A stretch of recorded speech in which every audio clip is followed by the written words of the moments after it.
What if I told you that the device you're watching this on, the way you communicate with loved ones, the medical treatments that saved your life, and even the food in your refrigerator all owe their existence to one of humanity's darkest chapters? The First World War claimed 17 million lives and wounded 20 million more, yet hidden within this incomprehensible tragedy was an unintended consequence that would reshape human civilization in ways we still experience every single day. This wasn't about glory or conquest or territorial gains. This was about survival, forcing humanity to innovate at a pace never before seen in history. The Great War didn't just change who controlled what territory, it fundamentally rewired how we live, work, communicate, and even think about the future. Today, we're going to explore the hidden innovations born from desperation, the accidental inventions that emerged from battlefield chaos, and the profound ways that 4 years of industrial-scale warfare permanently altered the trajectory of human progress. Forget everything you think you know about World War I as simply trenches and tragedy. The real story is far stranger, far more consequential, and far more relevant to your daily life than you could possibly imagine. When the guns began firing in the summer of 1914, military commanders on all sides believed they understood warfare. They had studied the great conflicts of the 19th century, they had developed elaborate theories of cavalry charges and infantry formations, and they were supremely confident that this new war would follow familiar patterns. Within weeks, they realized they were catastrophically wrong. The Industrial Revolution had been quietly transforming civilian life for decades, but its military applications had been largely theoretical until soldiers actually began using them against each other. What emerged was a perfect storm of obsolete tactical thinking colliding headfirst with revolutionary new technologies, and the result was a learning curve written in blood. The machine gun is perhaps the most infamous example of this deadly transformation. The concept wasn't entirely new, but the refinement and mass production of reliable machine guns created something the world had never truly confronted before.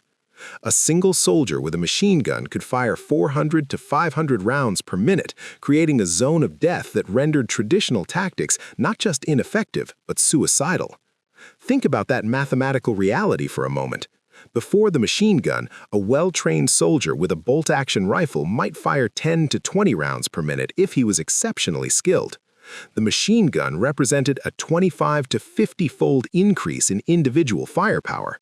This wasn't an incremental improvement, this was a fundamental shift in the physics of battle. The consequences were immediate and horrifying.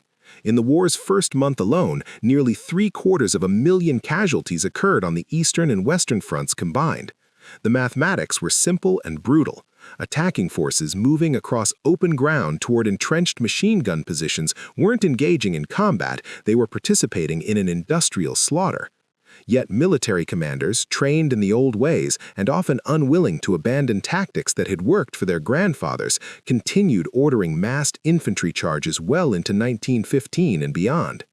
The disconnect between technological reality and tactical doctrine created casualty rates that even hardened generals found difficult to comprehend. But here's where the innovation begins to emerge. Faced with this unprecedented lethality, both sides started experimenting with solutions at a pace that makes modern research and development cycles look glacial. The tank, which would become one of the 20th century's most influential military innovations, was essentially invented through trial and error over the course of just 2 years. The concept was brilliantly simple. Take an agricultural tractor, add armor plating, mount weapons on it, and create a mobile platform that could cross trenches and barbed wire while providing protection for its crew. The first tanks were mechanical nightmares. They broke down constantly, they moved at walking pace, they became death traps when hit, and they terrified their own crews almost as much as the enemy. Yet they represented something revolutionary, a moving fortress that could overcome the static defensive advantages that had defined the war. The refinement happened with stunning speed. Early models from 1916 were barely functional. By 1918, tanks were being mass-produced with sophisticated designs, coordinated tactics, and clear doctrine for their deployment. This represents an innovation cycle of roughly 24 months from concept to effective implementation at industrial scale. To put that in perspective, modern military procurement programs typically take 10 to 15 years to go from initial concept to battlefield deployment. The desperation of total war compressed the innovation timeline by a factor of 5 or 6. The same pattern played out with aircraft. When the Wright brothers first achieved powered flight in 1903, the military establishment largely dismissed aviation as an interesting curiosity with limited practical application.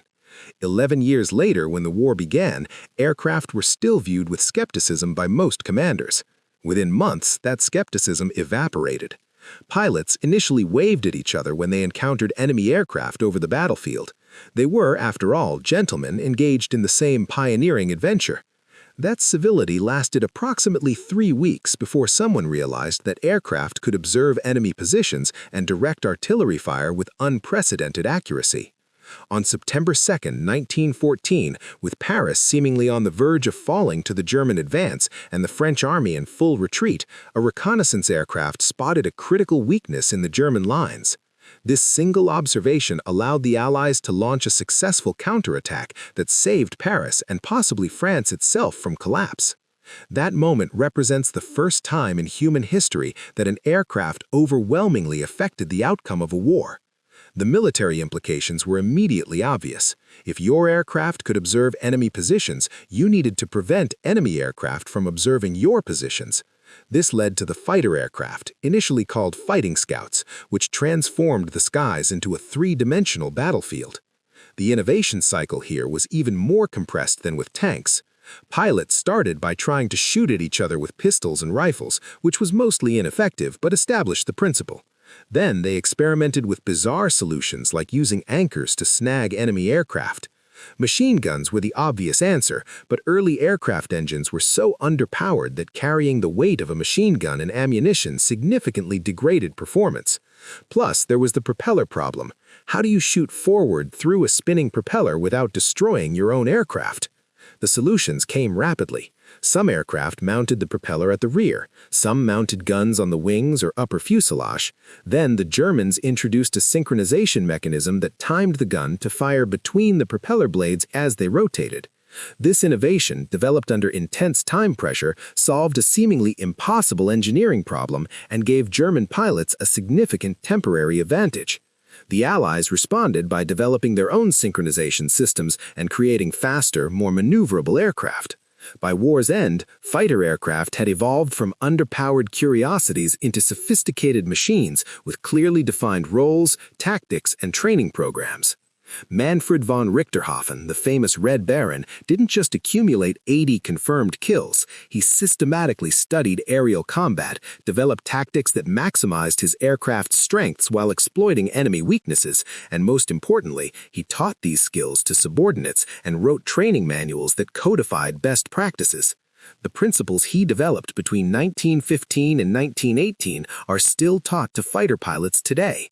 That's a century of relevance from tactics developed during a 4-year war, and it demonstrates how total war can accelerate the development of entirely new military disciplines. Strategic bombing also emerged during this period. Initially, aircraft dropped small bombs as an extension of artillery bombardment. As engines became more powerful and aircraft frames became stronger, the bombs grew larger and the targets shifted from frontline positions to cities and industrial centers far behind enemy lines. This represented a fundamental shift in warfare doctrine. For thousands of years, civilian populations were generally safe if they were sufficiently far from the fighting.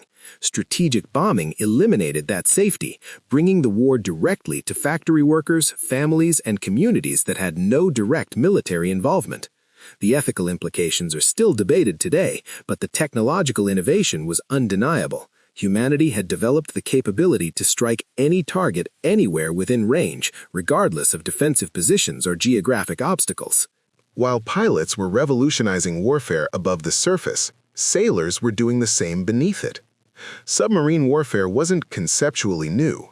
The first submarine attack occurred during the American Revolutionary War in the 1770s, but like aircraft, submarines remained largely experimental curiosities until the First World War forced rapid development. What emerged was a weapon system so effective that it nearly changed the war's outcome entirely. The numbers tell the story. On September 22, 1914, the German submarine U-9 encountered 3 British cruisers operating in the North Sea. At that time, the Royal Navy was considered the world's most powerful maritime force, a symbol of British imperial dominance that had gone largely unchallenged for over a century. The submarine attacked and sank the first cruiser. The other 2, assuming their sister ship had suffered a mechanical malfunction, moved in to assist with rescue operations. This made them stationary targets. U-9 sank all 3 cruisers in rapid succession.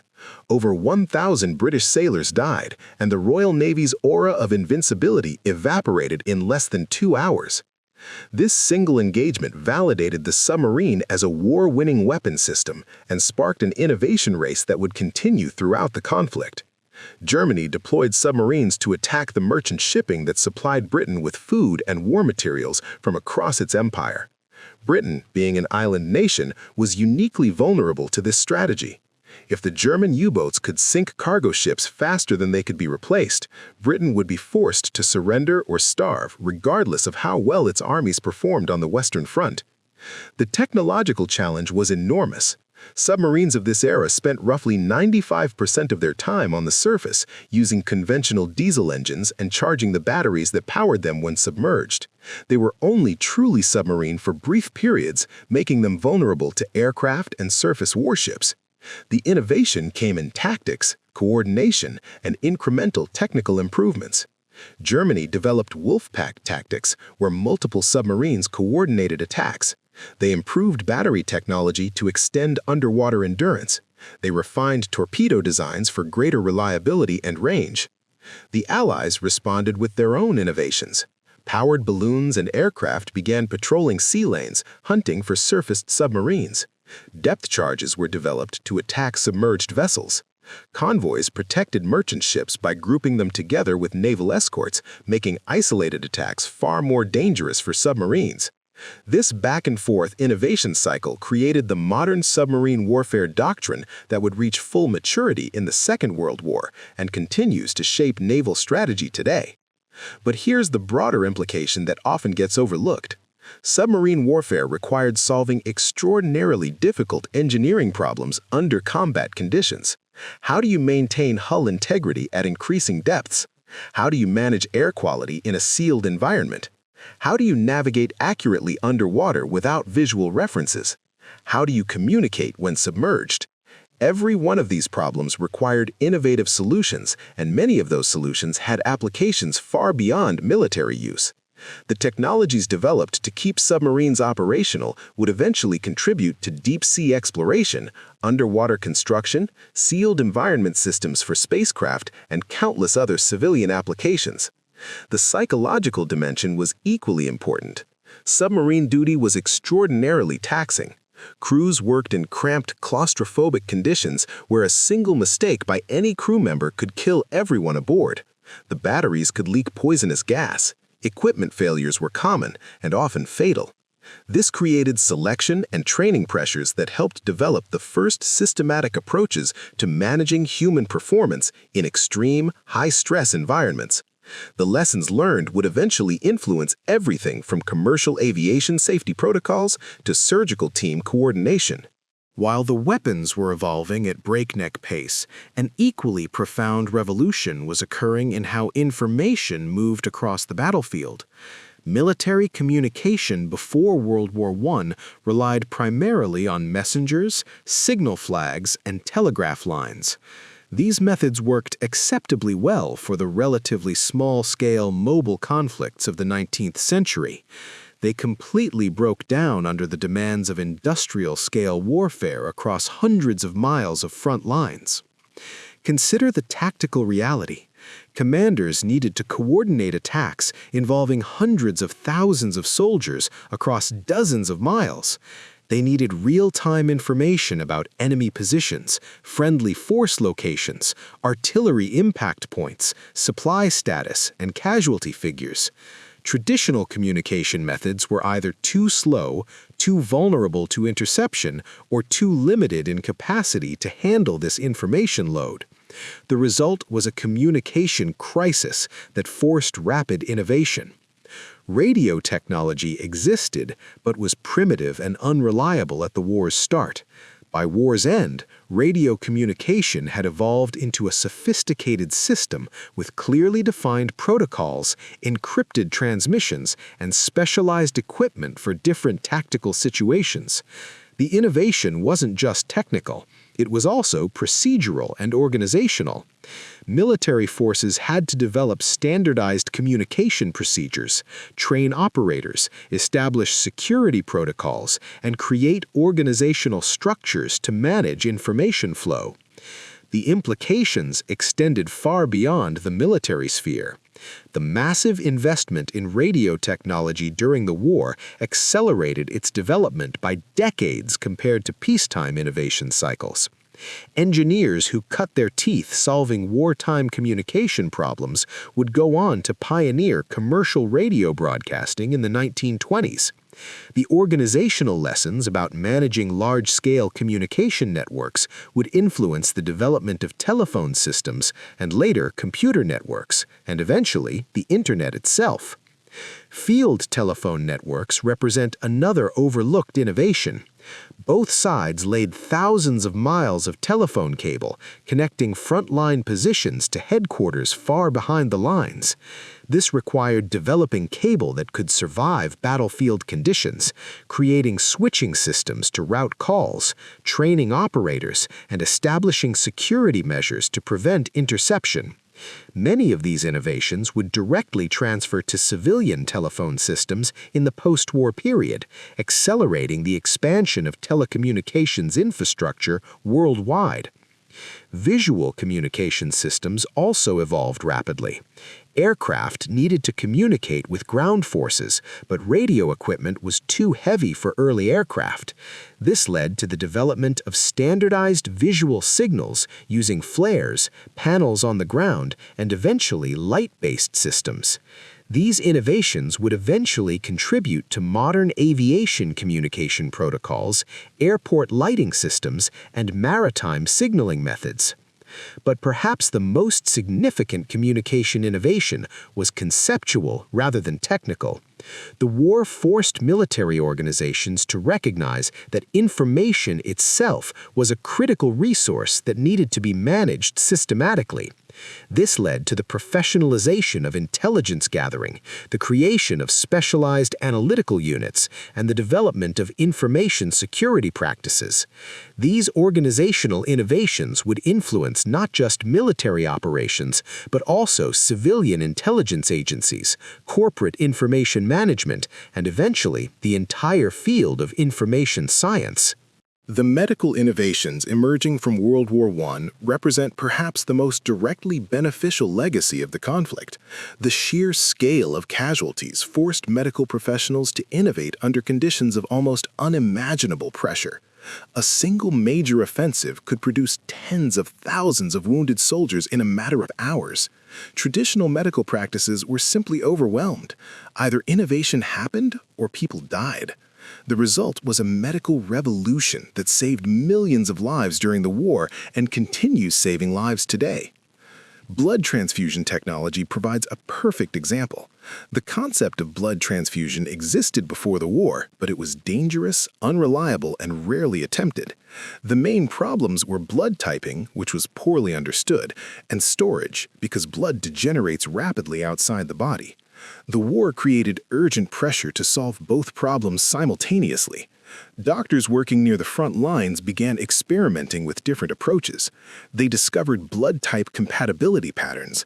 They developed storage methods using citrate solutions to prevent clotting. They created mobile blood banks that could move blood from donors to wounded soldiers quickly enough to be useful. The innovation cycle was brutally Darwinian. Methods that worked were rapidly adopted and refined. Methods that failed were quickly abandoned. By war's end, blood transfusion had transformed from an experimental procedure into a routine, life-saving intervention with clearly defined protocols. This single innovation has saved countless millions of lives in the century since the war ended, not just in military contexts, but in civilian medicine, emergency care, surgery, and treatment of countless medical conditions. Plastic surgery represents another field that essentially came of age during the war. Facial injuries from shrapnel and bullets created horrific wounds that traditional medical practice couldn't adequately address. Surgeons began experimenting with reconstructive techniques, skin grafting, and prosthetic integration. The work was painstaking and often heartbreaking, but it established the foundations of modern reconstructive surgery. Techniques developed to help disfigured soldiers eventually became standard procedures for treating burn victims, accident survivors, and patients with congenital deformities. Antiseptic practices and infection control also advanced significantly. The volume of surgical procedures required during major offensives forced innovations in administering anesthesia safely and efficiently. Doctors experimented with different anesthetic agents, delivery methods, and monitoring techniques. They developed protocols for managing pain in patients who couldn't receive surgery immediately.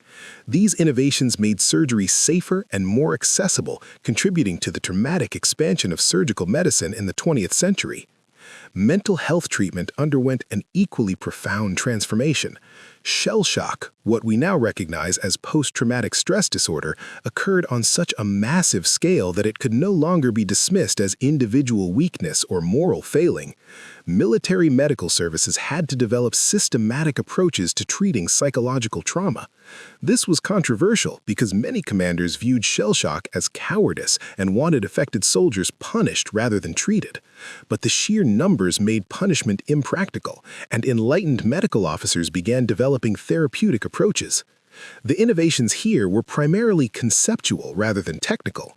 Medical professionals began recognizing that psychological trauma was a legitimate medical condition requiring treatment rather than a moral failure requiring discipline. They experimented with different therapeutic approaches, from rest and separation from combat stress to early forms of talk therapy and group counseling. These innovations laid the groundwork for modern trauma psychology, which has applications far beyond military medicine in treating victims of accidents, violence, natural disasters, and all forms of psychological trauma. Antiseptic practices and infection control also advanced dramatically. Battlefield wounds were almost inevitably contaminated with dirt, fabric fragments, and bacteria. Before the war, such contamination frequently led to infections that killed soldiers even when the initial wound wasn't immediately life-threatening. Medical personnel developed more rigorous antiseptic procedures, improved wound cleaning techniques, and better protocols for preventing cross-contamination between patients. These innovations contributed to the broader adoption of sterile technique in civilian hospitals, reducing infection rates and making surgery significantly safer. The organizational innovations were equally important. The war forced the development of systematic triage procedures to allocate limited medical resources effectively. Wounded soldiers were rapidly assessed and categorized. Those who would likely survive without immediate intervention were treated later. Those who would likely die regardless of intervention received comfort care but not extensive resources. Those who would benefit most from immediate intervention received priority treatment.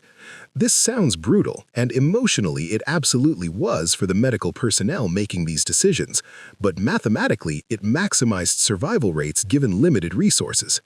These triage principles are now standard practice in emergency medicine, disaster response, and mass casualty situations. Beyond the technological and industrial innovations, World War I triggered social transformations that permanently altered human societies. These changes didn't happen because anyone planned them or wanted them. They happened because the war created pressures and opportunities that made existing social structures unsustainable. The role of women provides the most obvious example. When millions of men left for the front, someone had to perform their jobs. Women filled the gap, working in factories, driving ambulances, serving as nurses, managing farms, and taking on countless other roles that had previously been considered exclusively male territory. The social conservatives who believed women were unsuited for such work found their arguments demolished by empirical reality. Women performed these jobs effectively, often under difficult and dangerous conditions. The war didn't immediately lead to full gender equality. When the war ended, many women lost their jobs to returning soldiers. Social conservatives tried to restore pre-war gender norms, but the precedent had been established and couldn't be completely erased. Women who had managed factories or driven ambulances under fire weren't going to meekly accept that they were unsuited for voting or managing their own finances. The suffrage movements that had been gaining strength before the war became irresistible afterward. Multiple countries extended voting rights to women in the immediate post-war period, a process that would continue throughout the 20th century. Class relationships underwent similar transformation. Traditional European society had rigid class structures, with aristocrats at the top, a growing middle class below them, and a large working class at the bottom. Officers came from the aristocracy and upper middle class. Enlisted soldiers came from the working class. This hierarchy was supposed to reflect natural social order, with the upper classes being inherently superior in leadership, courage, and intelligence. 4 years of trench warfare destroyed this myth. Working-class soldiers demonstrated courage, initiative, and leadership capability. Aristocratic officers demonstrated that breeding and privilege didn't automatically confirm military competence. The shared experience of combat and suffering created bonds that crossed class lines. Soldiers who had fought together found traditional class distinctions increasingly absurd. This didn't immediately eliminate class inequality, but it permanently weakened the ideological justification for rigid class hierarchy. Nationalism underwent complex transformation. Before the war, national identity existed, but competed with other loyalties like class, religion, and regional identity. The war forced people to prioritize national identity above these other affiliations. You weren't primarily a Catholic or a socialist or a Bavarian. You were French or German or British or Russian, and your nation's survival was supposedly at stake. This intensified nationalism had contradictory effects. It strengthened national consciousness and weakened supranational institutions. It contributed to the collapse of multinational empires like Austria-Hungary and the Ottoman Empire, while simultaneously creating pressure for ethnic nation-states that would trigger future conflicts. The Russian Revolution demonstrates how total war creates revolutionary conditions. When governments demand extraordinary sacrifices from their populations while simultaneously demonstrating incompetence and failure, legitimacy evaporates. People become willing to consider alternatives that would have seemed unthinkable during peacetime. The Russian Revolution established the first communist state, which would influence global politics for the rest of the 20th century, spawn numerous other communist revolutions, and contribute to the Cold War that would bring the world to the brink of nuclear annihilation. The collapse of empires extended beyond Russia. The Austro-Hungarian Empire, which had triggered the war by invading Serbia after Franz Ferdinand's assassination, completely disintegrated by war's end. The Ottoman Empire similarly collapsed, ending over 6 centuries of Ottoman rule and creating the modern Middle Eastern state system with all its continuing problems. These weren't gentle transitions. They involved ethnic violence, forced population transfers, border disputes, and the creation of arbitrary boundaries that would fuel conflicts for generations. The social contract between governments and citizens underwent fundamental renegotiation. Total war required extraordinary sacrifices from entire populations. Millions of men served in the military. Millions more worked in war industries. Civilians endured food rationing, reduced living standards, and the constant fear of losing loved ones. Governments demanded these sacrifices in the name of national survival, but this created obligations flowing in both directions. If citizens were expected to sacrifice for the nation owed citizens certain protections and benefits in return. This contributed to the expansion of social welfare programs in the post-war period. Disabled veterans needed support. War widows needed pensions. The working-class families who had sacrificed so much felt entitled to better living conditions, health care, and education.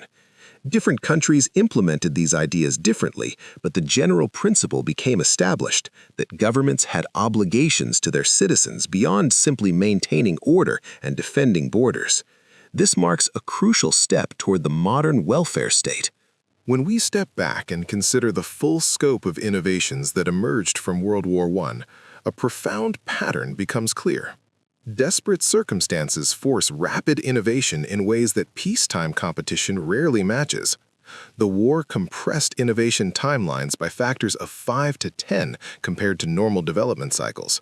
Technologies that might have taken 30 or 40 years to mature in peacetime were developed, tested, and deployed at industrial scale within 3 or 4 years. But here's the uncomfortable truth we must acknowledge. This innovation came at a horrific price. 17 million dead, 20 million wounded, countless lives shattered by trauma, displacement, economic disruption, and social upheaval. When we discuss the innovations that emerged from the war, we're not celebrating the war itself. We're recognizing that even from tragedy, humanity sometimes gains knowledge and capabilities that improve future lives. The technologies we've discussed, machine guns and tanks and aircraft and submarines, were instruments of destruction during the war, but the underlying innovations in engineering, manufacturing, material science, and systems design had applications far beyond warfare. The medical innovations saved lives during the war and continue saving lives today. The communication innovations improved military coordination, but also laid groundwork for technologies that connect billions of people today. The industrial innovations made weapons production more efficient, but also made everything else more efficient. Perhaps most importantly, the war demonstrated that rapid, large-scale innovation is possible when circumstances demand it. This is a lesson that remains relevant today as we face challenges like climate change, pandemic disease, and resource constraints. These challenges don't require warfare to address them, but they do require the kind of focused, urgent, well-resourced innovation effort that the First World War demonstrated is achievable. The social changes triggered by the war were similarly double-edged. The expansion of women's rights was positive, but it emerged from desperate necessity rather than enlightened policy. The weakening of rigid class hierarchies created more mobile societies, but the process involved immense suffering. The collapse of empires created opportunities for national self-determination, but also triggered ethnic conflicts that continue today.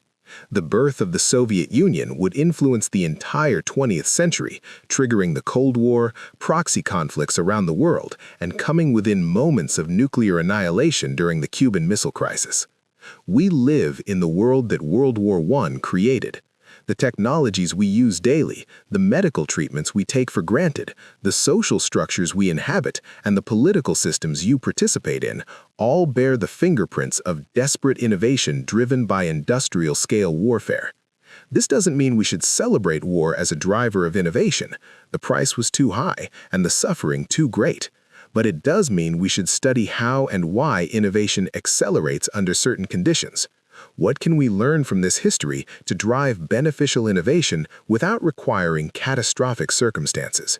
How can we create the urgency, focus, and resource allocation that produces rapid advancement while directing those efforts towards solving humanity's problems rather than destroying other humans? These questions become increasingly urgent as we face challenges that require rapid innovation at global scale. Climate change won't wait for leisurely research and development cycles. Pandemic diseases can spread globally in weeks. Resource constraints and environmental degradation demand solutions now, not in some comfortable future. The First World War demonstrated that humanity can innovate at extraordinary speed when survival seems to depend on it. The question facing us today is whether we can achieve similar innovation speed and scale for constructive purposes before circumstances force it upon us through crisis.